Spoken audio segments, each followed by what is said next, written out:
Well, what do we have here? Did Sony actually listen to the people that play their video games?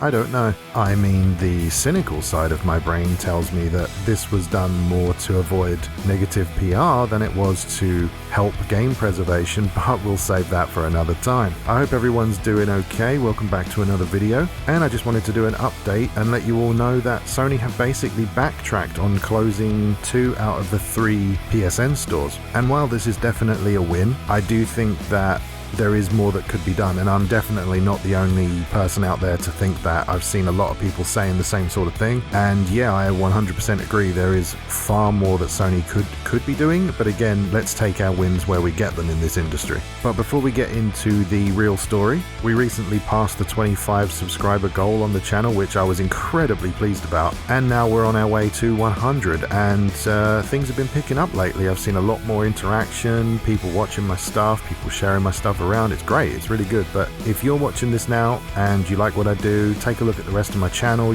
see if you think it's something you'd like to follow, and if you want to help me out, easiest thing you can do, just leave likes on the videos, comment on stuff that you see, and if you think I've deserved it, a subscription would be greatly appreciated. But with all that out of the way, let's move on to the actual news story. So a little bit of history. Back in March, I believe, of 2021, Sony announced that they'd be closing the PSN stores for the PlayStation 3, the PS Vita, and the PSP. You would still be allowed to download games that you already owned and games that you had with PS Plus, assuming that you kept the subscription going. But what would happen is you would lose the ability to buy new games, which would get rid of a lot of digital-only games as well as digital versions of physical-based games. And of course, for game preservation, that is absolutely absurd because there are tons of people out there that want to play the older stuff. Of course, not everybody does. I always say that. This is more of a niche thing, but it's one of those situations, like the meme,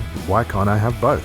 Why not both? That's that sort of thing. So yeah, I think it's a good idea for Sony to preserve their history. But of course, this news did not hit well with a lot of people, myself included. And then of course, the big news outlets started picking it up and running with it, and Sony had really no option but to take notice of it. And then on top of that, they had that whole thing with the C-bomb, hashtag C-bomb, where the CMOS battery inside the PlayStation 3, 4, and now 5, one day down the line when that battery dies, basically renders your console useless in a lot of different ways. It varies console to console, but if you want to know about that, I'll link to my videos about that below, so you can check those out in your own time. But suffice to say, it's not been a good time lately for Sony, really, all things considered. But the update to this story is actually that on April 19th, Sony released a little blog post by Jim Ryan, who is the president and CEO of Sony Interactive Entertainment. And I will link this blog post down below if you want to read it for yourself, but I'll put the text up on screen right now, and then we'll discuss it afterwards. It starts off by saying, recently, we notified players that PlayStation Store for PS3 and PS Vita devices was planned to end this summer. Upon further reflection, however, it's clear that we made the wrong decision here. So today I'm happy to say that we'll be keeping the PlayStation Store operational for the PS3 and PS Vita devices. PSP commerce functionality will retire on July 2nd, 2021 as planned. So there you see, they are keeping the PlayStation 3 and the PS Vita stores alive, which is great, but the PSP is still going to end, unfortunately. It is kind of superseded by the Vita, I suppose, except I believe there is quite a lot of discrepancy between which games are available on each system. I mean, the Vita is arguably an upgrade to the PSP, right? But I know there's a lot of games that appear on one and not the other, and vice versa, so I don't really know how PSP fans will feel about this. I think it still sucks to get rid of it, but they've probably crunched the numbers and it's just not worth their money to keep it running. In that case, they really should find some way of bringing these games to the PS5, in my opinion, in some way. I can't imagine it's that hard to get them running on a new system. Again, I'm not a developer, I've said that before, but I can't imagine it's that difficult considering what those engineers over there at Sony are able to do. But the blog post goes on to say, when we initially came to the decision to end purchasing support for PS3 and PS Vita, it was born out of a number of factors, including commerce support challenges for older devices and the ability for us to focus more of our resources on newer devices.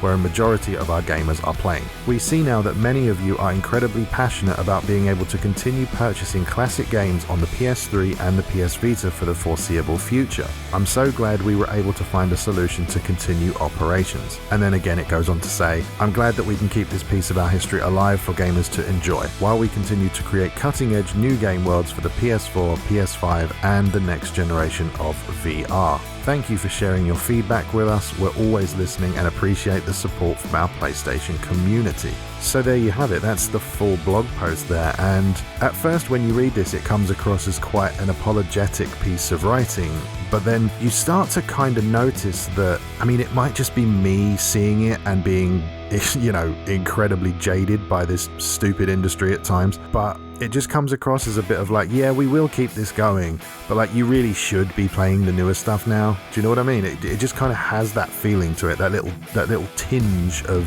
sarcasm maybe. And I suppose because this blog post comes from Jim Ryan himself, it makes me kind of feel a little bit like it's just PR speak in a way, you know, because we know for a fact that this guy just, as a human, like, you know, as a person, doesn't care about older games really in any fashion. And we know that for certain due to things he's basically said. You know, my mind goes back to that time when he said that he was at a PlayStation event and they were playing Gran Turismo on various systems, you know, PS1, 2, 3 and 4. And I believe he said when he looked at the older systems, he literally said out loud, oh, this looks awful, you know, why would anyone want to play this considering what you can play today? Now obviously I'm paraphrasing it a little bit, but that is basically what he said. And you know, when you start to hear, oh, you know, we're happy to have found a way to continue to keep these services alive, it just kind of rings a bit hollow, if you understand what I mean. But, you know, I'm willing to give them a chance if it means that we're going to get